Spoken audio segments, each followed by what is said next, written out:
نوجوانوں کا مسئلہ صبح اٹھ کے نہانا پڑتا ہے، احتلام یا نائٹ فال جس کو کہا جاتا ہے۔ اس کی دو تین وجوہات ہیں۔ ایک جو یہ ہے کہ کھانے پینے کی زیادتی کی وجہ سے دباؤ پڑتا ہے اور آپ احتلام ہو جاتا ہے، سوتے ہوئے منی خارج ہو جاتی ہے، صبح نہانا پڑتا ہے، کپڑے خراب ہو جاتے ہیں۔ دوسرا یہ ہے کہ آپ گندے خیالات، رات ویڈیوز دیکھتے ہیں، گندے خیالات کرتے ہیں یا کوئی ہاتھ کا استعمال ہوتا ہے تو اس کی وجہ سے وہ ان کو خرابی ہو جاتی ہے۔ اور تیسرا یہ ہے کہ وہ سوئے ہوئے ہیں اور خواب کے اندر جو ہے ان کو یہ احتلام ہو جاتا ہے۔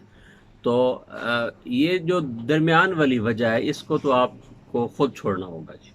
احتیاط کریں، کھانے مطلب کوئی گندی چیزیں، ویڈیو اس طرح کا کوئی کام نہ کریں، ٹھیک ہے؟ اور سوتے ہوئے جو ہے وہ ذکر اذکار کر کے وضو کر کے سوئیں، انشاءاللہ کوئی مسئلہ نہیں ہوگا۔ باقی جو دو وجہ ہیں، کھانے کی زیادتی کی وجہ سے یا آپ خواب کے اندر جو ہے کوئی اس طرح کا کوئی مسئلہ بن گیا، تو نوجوان کو ہفتے میں ایک دفعہ یا 15 دن میں ہونا کوئی ایشو نہیں ہے۔ یعنی کہ بدن کے اندر زیادہ گرمی اور ہفتے میں 2 دفعہ بھی نائٹ فال ہو جائے تب بھی کوئی مسئلہ نہیں ہے۔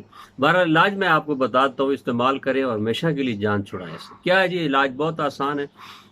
پودینہ آپ نے 20 گرام لینا ہے، اجوائن آپ نے 40 گرام لینی ہے، اور گندھک آملہ سار 20 گرام اور نمک 20 گرام، یہ 4 چیزیں۔